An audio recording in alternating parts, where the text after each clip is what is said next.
Welcome back to the Believer's Bench here on Game Day Grace, and we have an incredibly special guest sitting with us on the Believer's Bench today. Don't shake your head like that. You are a special guest. You are a very special guest. I used to work, I guess, alongside him. I don't know how to actually describe it, but for 2 decades, my friend right here, Tom, which is a kind of a stick. They don't like to think reporters and SIDs can be friends.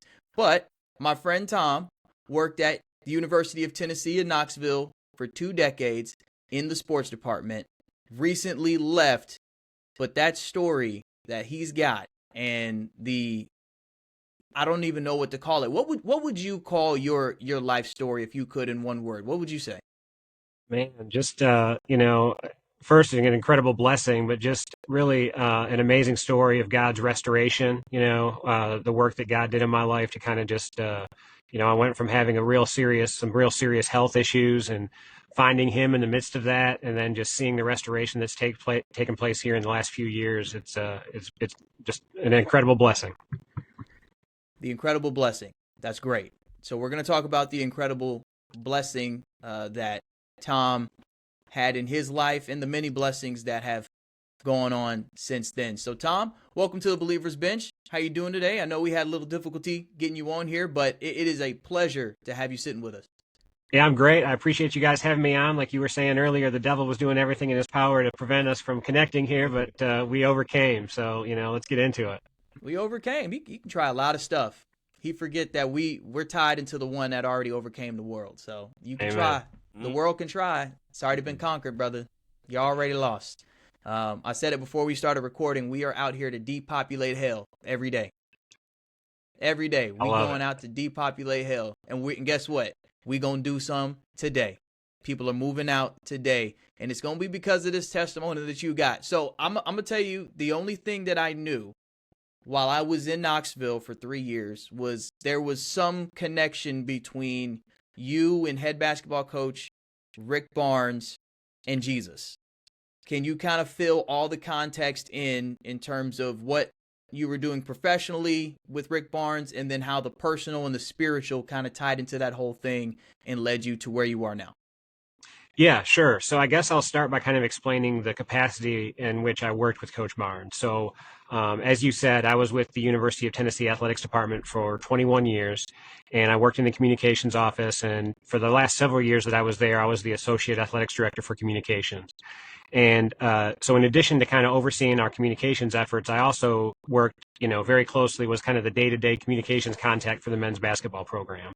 And in 2015, we had a coaching change, and that spring of 2015, and we were lucky enough that Rick Barnes kind of fell into our lap, and we're able to get this Hall of Fame caliber coach, Final Four coach, and so now, as I kind of lay that groundwork of just how we came to know one another, I need to kind of rewind it a little bit and just talk about kind of my upbringing. So I grew up in a Catholic household in the Midwest, and the expectation was just if you're living in this house, you'll be going to church on Sunday.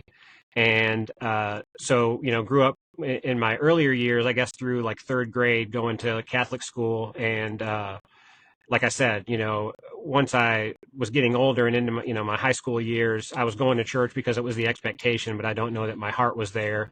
And obviously now looking back on it, maybe just the Catholic traditions, rituals that just didn't really resonate with me.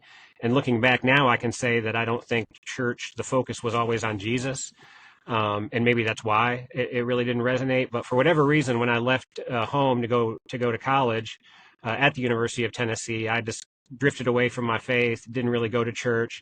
And there was one moment in particular that kind of was like the nail in the coffin for me. And my first semester, I guess my first or second semester at University of Tennessee, my family came down and they visited Knoxville for the first time. And it was for Easter, and we were going to go to Easter Mass at the local Catholic church where I lived. And there was 2 services that morning, and we were planning to go to the second service. And we got there early, knowing that the church fills up on a holiday. And so we got there early, and we're in the parking lot in a van, all of us, and that first service begins to let out. And I had a family member an adult family member, who, a good Catholic, a good Christian, the way that I had known things growing up. She starts seeing these women walking out of the church, and she starts making fun. Oh, look at this lady's dress, or look at this lady's shoes. And in that moment, I'll remember I could still be sitting in that van right now thinking to myself, what in the world are we doing? Like, we're about to, like, what a show this is. This is just a farce, And that was pretty much it for me. Like, I didn't, I had no interest in pursuing a relationship with the Lord at that point. And so now I go about 15 years of my life just believing the most convenient belief, which is, I don't believe, in Jesus. I'm not a very, spiritual person. I just believe that if I live a good life, I'll be rewarded. And that's such an easy cop out because it's my standard what a good life is, right? I get to decide that. And it's very, very, it's the most convenient way to think, that, yeah, as long as I just live right, I'll get rewarded. And so in 2015, like I mentioned, we hired Rick Barnes at the University of Tennessee. And in one of my first one-on-one meetings with him, it was in his office. And I had been living since I was 20 years old with a serious liver condition called primary sclerosing cholangitis. And there's really not a treatment for it. It's just that ultimately at some point you're going to get sick enough to where you're going to require a liver transplant. And if you don't get a transplant, that's probably going to be the end for you. And so in that first meeting with Coach Barnes, I went in there and when at this point in the stage of my liver disease, there were like a million other things that went wrong because when your liver's not functioning properly, you have bad bone health. There's all these different things. So I would get bone fractures all the time. And in this particular time when I was meeting with Coach, I walked in with a walking boot because I had like a stress fracture in my foot. And, the way he tells it is I was just this pathetic looking dude when I walked in. And I told him we were getting to know one another. And I said, hey, I just need to let you know I've got a health condition. I've got a liver disease, and it requires that sometimes I have to go to Vanderbilt and see a specialist every now and then. But for the most part, you're not going to know, like, I'm not going to let it affect how I perform in my job. And he sat there and took it all in. And then he looked at me and he said, can I ask you a personal question? I said, sure. And he said, do you ever think about dying? And I was like, oh yeah, I've had plenty of time to think about that. And he said, well, if you died tomorrow, do you think you'd go to heaven or hell? And so, of course, I gave him the whole spiel. Well, I think I've lived a good life. I think I'll be rewarded. And that basically was the beginning of this process where he became like the Philip in my life, like, come and see. He started. And for years, when people had asked me this question about, do you go to church? Are you a faithful person? I had a way of shutting it down and, no, I'm not. And I just had a gift for that. Like, that's it, but with him, there was no shutting it down. It was like, he continued to ask questions. He continued to pursue it, to kind of force a dialogue there in a tactful, like, he's very gifted at that, a tactful way. And so he started, he'd text me, little devotionals or bring me books to read, send me videos. He's a big John Piper guy, so he would send me a lot of John Piper stuff.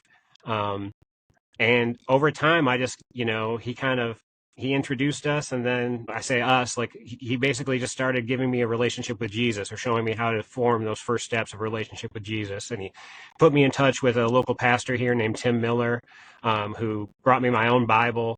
And just that kind of started the wheels turning of developing a relationship with Jesus, that finally in 2015, I decided I was going to give my faith, give my life totally to Jesus, get baptized. And so, that's not even 10 years ago now. So I guess I'm still fairly new, or fairly, I guess, maybe a little bit immature or youthful in my faith. But yeah, so I just talked for a long time. I don't know if there's anything that I need to clear up or that I did a poor job of explaining, but there's more there that I can keep going with. But I'll stop and see if you guys have any questions or thoughts on what I've laid out so far. I mean, the first thing that comes to my mind, Tom, was, the contrast between the waiting period, right? I know in our faith, and waiting is sometimes a struggle, right? Especially when it comes to when we're looking for the next job or the next opportunity, but you're looking for healing. And so your waiting period between before you found Christ and after what were the two periods like of waiting? How was those times for you and those seasons before you knew Christ and then after you knew Christ in those waiting times? Man, that's the $1,000,000 question. I'm glad you asked it because uh, I ended up getting my transplant in the fall in October of 2018. So like I said, I got baptized in the fall of 2015. So there was 3 years there where I was kind of walking and I brought Jesus along and as part of that waiting period, is this ever going to happen?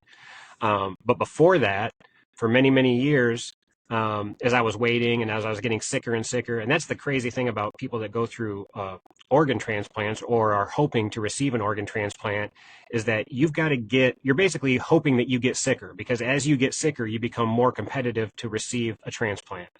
So it's a really weird thing. It's a really weird way to live thinking, man, I feel terrible, but gosh, I hope I continue to feel worse and worse so that maybe I'll have a chance of, getting high enough on the list where I'll get the call. And early on, for those early years, there was a lot of, why me? I felt like I was kind of hopelessly treading water. Like, why did this have to happen to me? I just didn't have the greatest attitude at all. And I struggled through it a lot.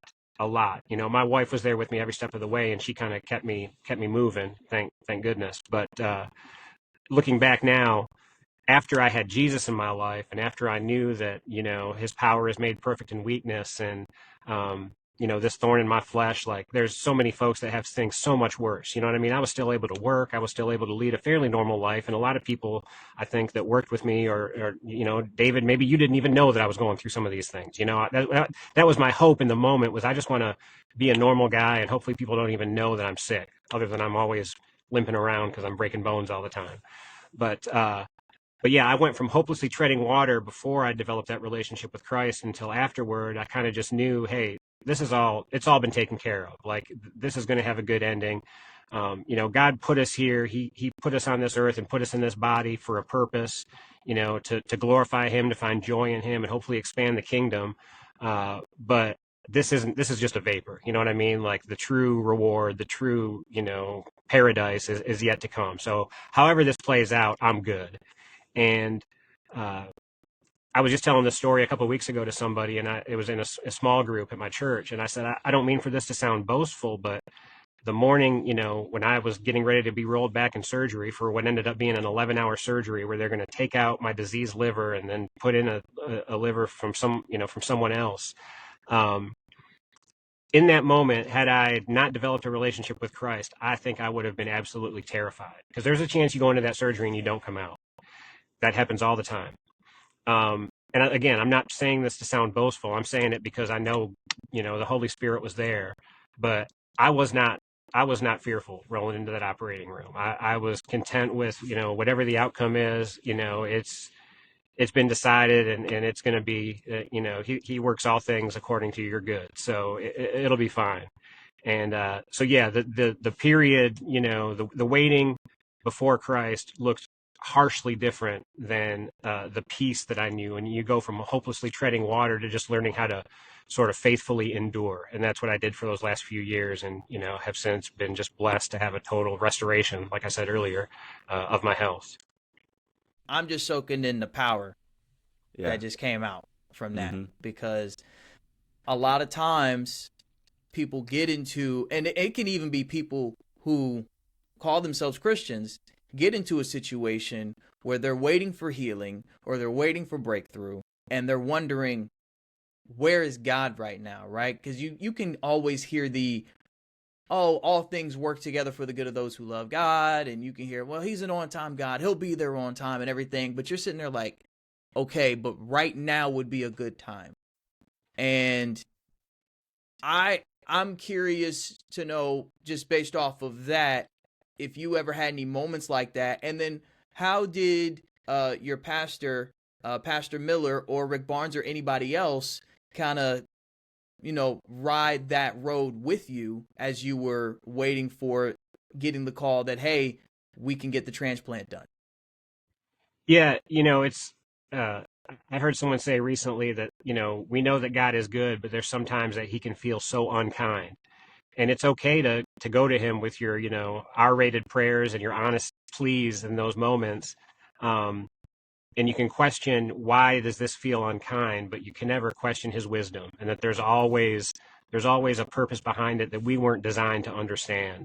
And I think that's where having, some real spiritual rocks in my life, like Tim Miller and Rick Barnes in particular, who, if there were days where I was really struggling and it became visible, then, coach, he had a gift for just, bringing the right word or just whatever it was to kind of lift me up. And I think in that process, going through it, it's funny looking back now, I have all these ways of kind of making sense of things in my head. And I think it maybe humbled me a bit. I think, David, you worked with me, for the few years that you were in this market, in Knoxville, working and covering sports.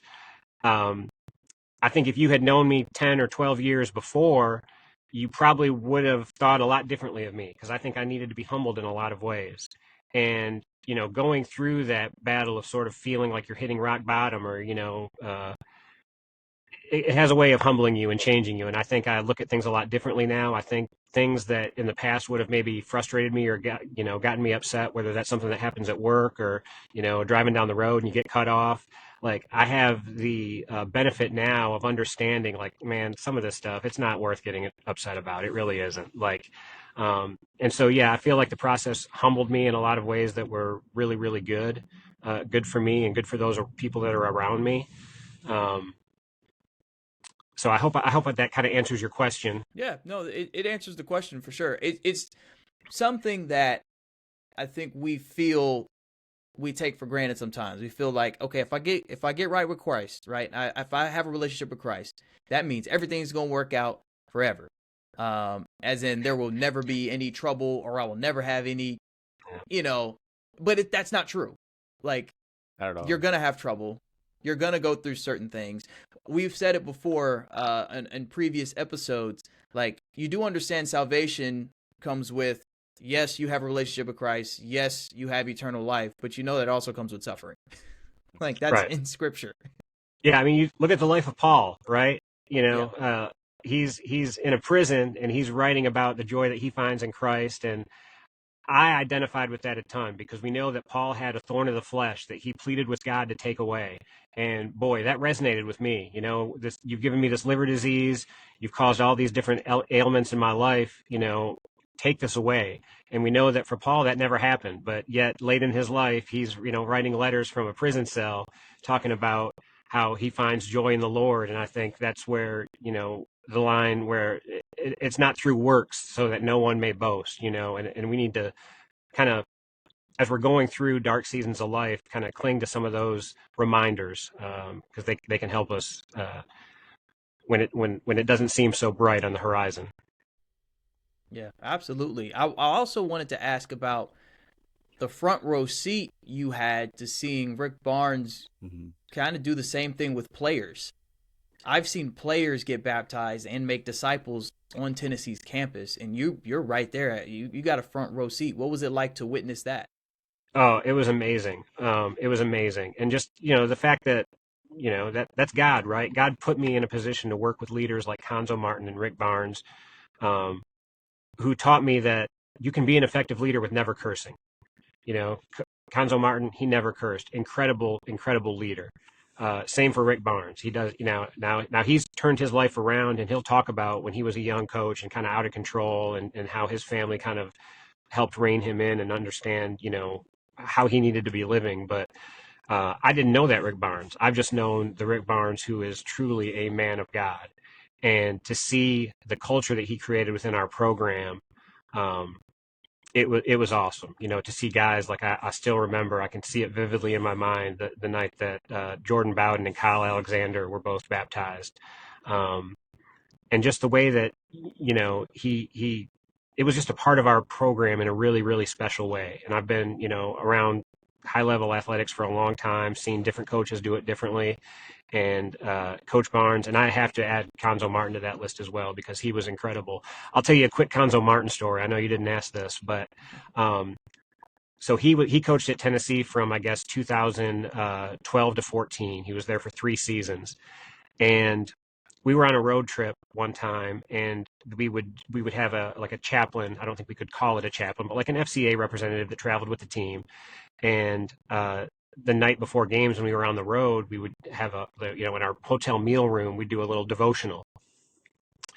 And I remember one time where literally the active part of the devotional was they had a bowl up front, and they were inviting, the guys on the team to come up, and Konzo started this, and we'll wash one another's feet, the ultimate sign of humility.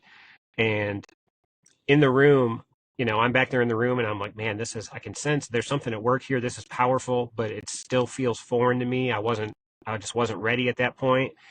And so I didn't take part. I didn't go up. I didn't, participate in that. But now looking back, I'm regretful that I didn't. But man, I can really appreciate more than I did in the moment just how beautiful that was, to see that.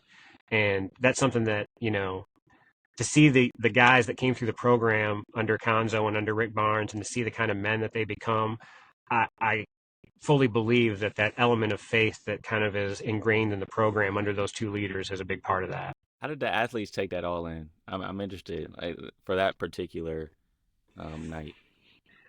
I don't think every guy on the team took part, but the majority did.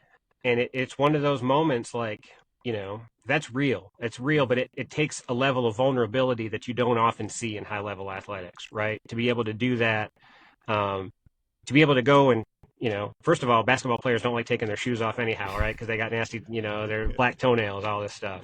But, to be able to do that, but then to be willing to actually wash a teammate's feet. I mean, that's serious vulnerability right there. But, if you've got the maturity, the spiritual maturity in that moment to do it, then man, when we're out there on the court and, there's, 2 possessions left to go in the game and we're down, like, hey, I'll ride with these dudes, right? Because, like, there's something special that's been built there. Wow. And I knew the team was special. So, like, when I got hired and I started working in Knoxville, Tennessee was already the number 1 team in the country. So, all I knew was, this is a really good basketball team, an elite group of guys with an elite coach.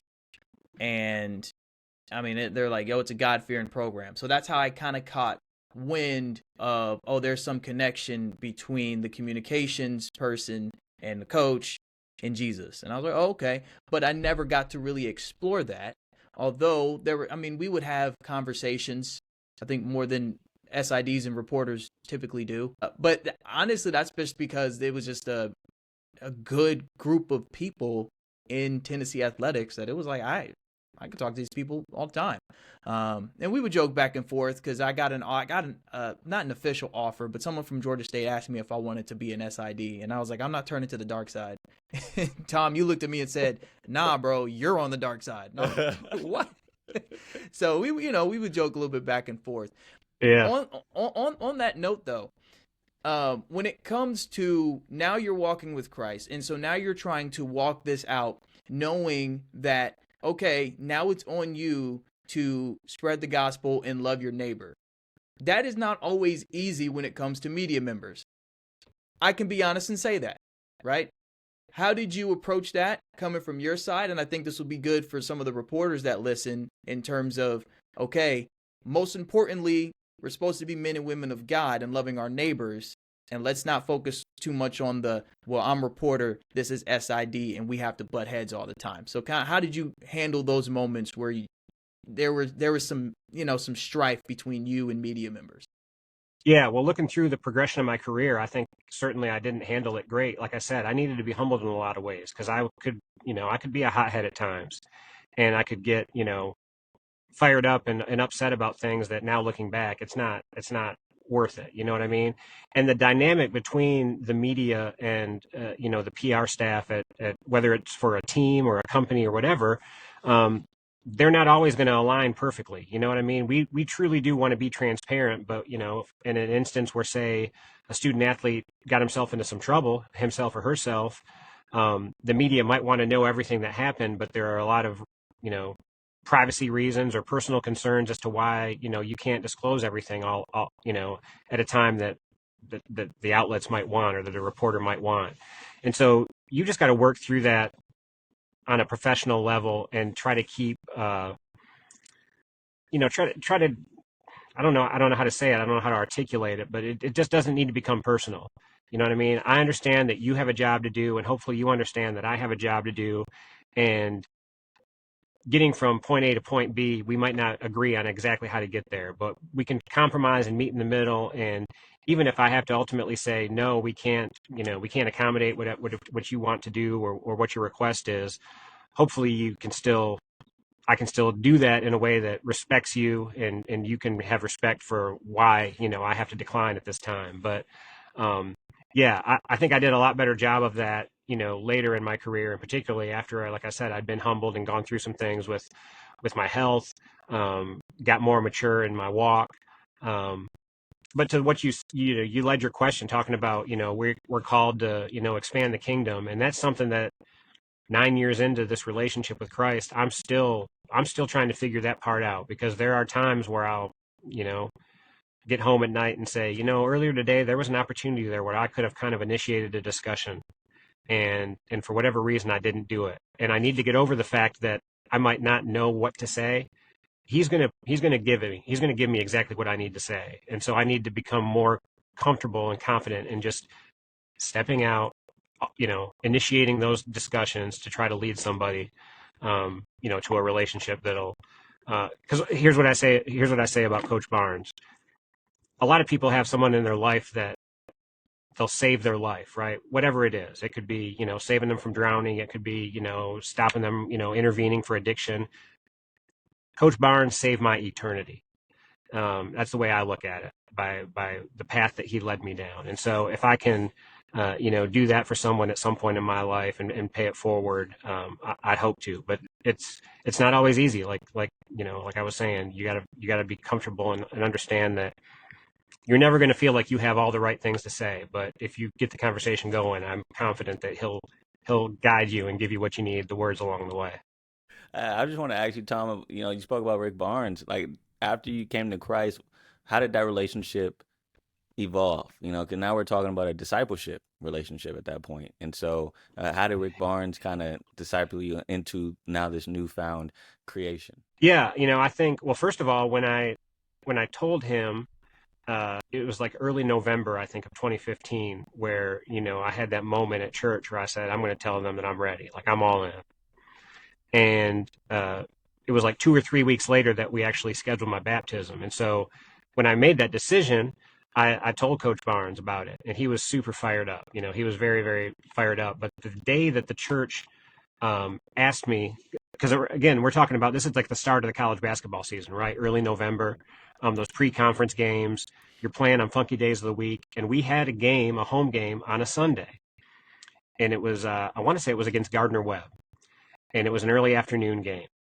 And typically, for someone in my role, I'm at the arena like 5 hours early for shoot around, to visit with a reporter, visit with the TV crew, make sure that they're good, they have everything they need, broadcasters.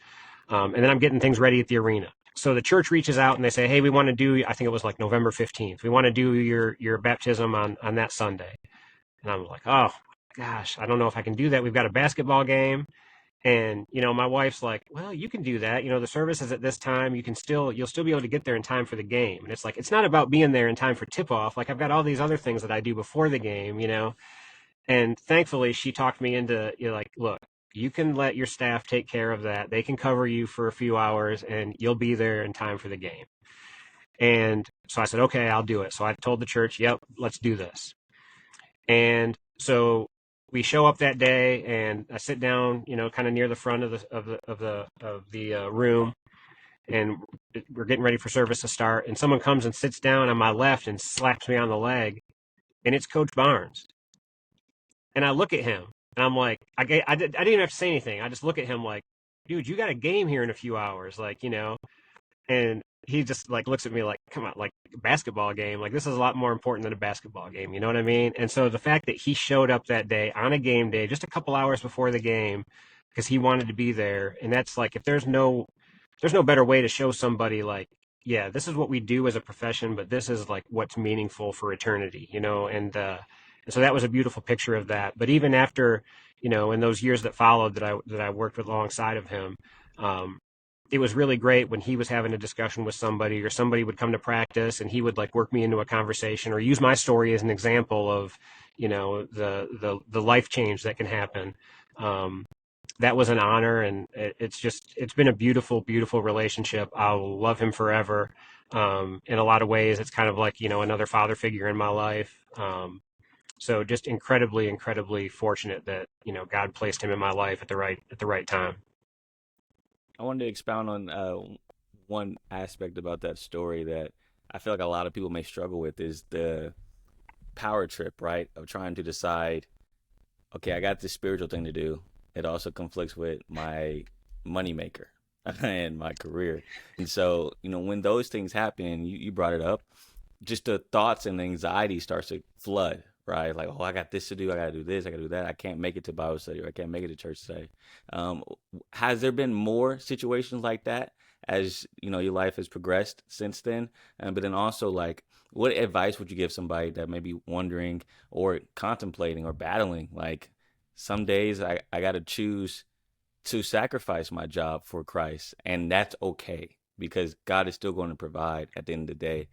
Is that something you've been figuring out more and more as well? It is, and I've gone through some of those same struggles because I was part of a men's small group Bible study for a long time that we met on Tuesdays in the mid mornings, and I was really, really intentional about doing my best to protect that time.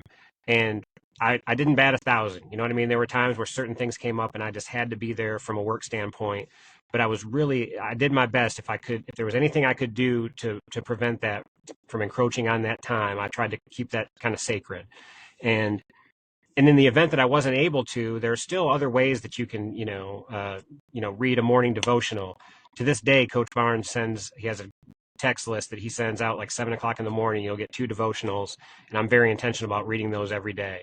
And even when I changed careers just this last fall, I still wanted to do my best to try to protect that time for a weekly Bible study. And for the most part, I'm able to do that. But I don't know that I have the silver bullet, the answer for what works for everybody, because everybody's circumstances are different. Everybody's bosses might not be as understanding as somebody else's.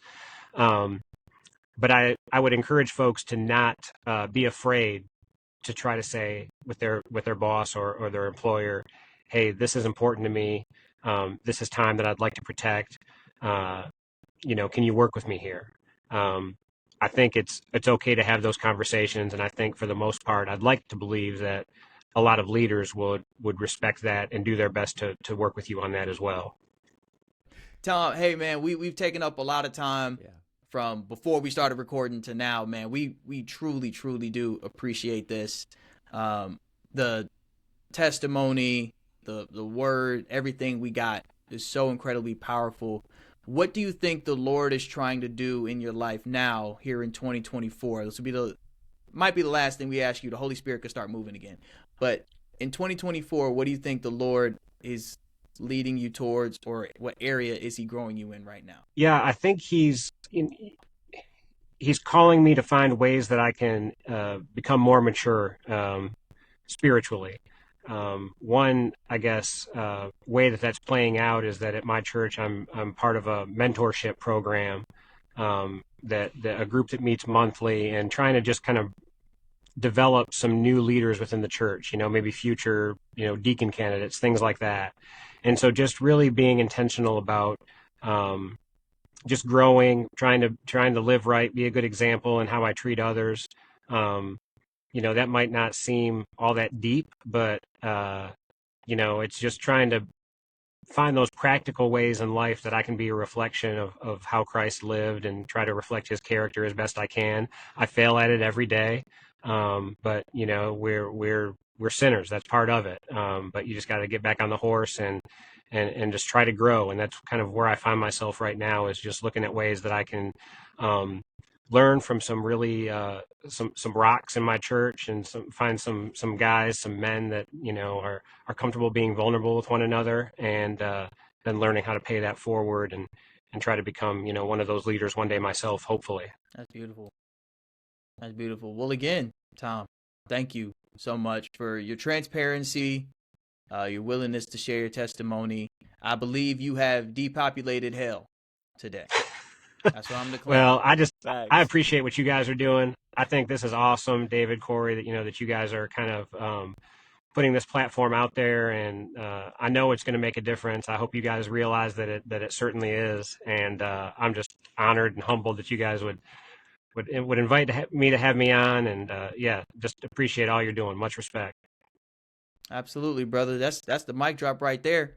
That's gonna be it, y'all. Until next time, next Wednesday, right here, 3 p.m. Eastern, YouTube, Spotify, Apple Podcasts. If you were blessed by this, if you received anything by this, go ahead, hit that subscribe button, hit the like button, and share this with somebody. You never know. One share could change a life, or one share could save somebody's eternity like Rick Barnes did with Tom. All right? Until then, be easy and be blessed.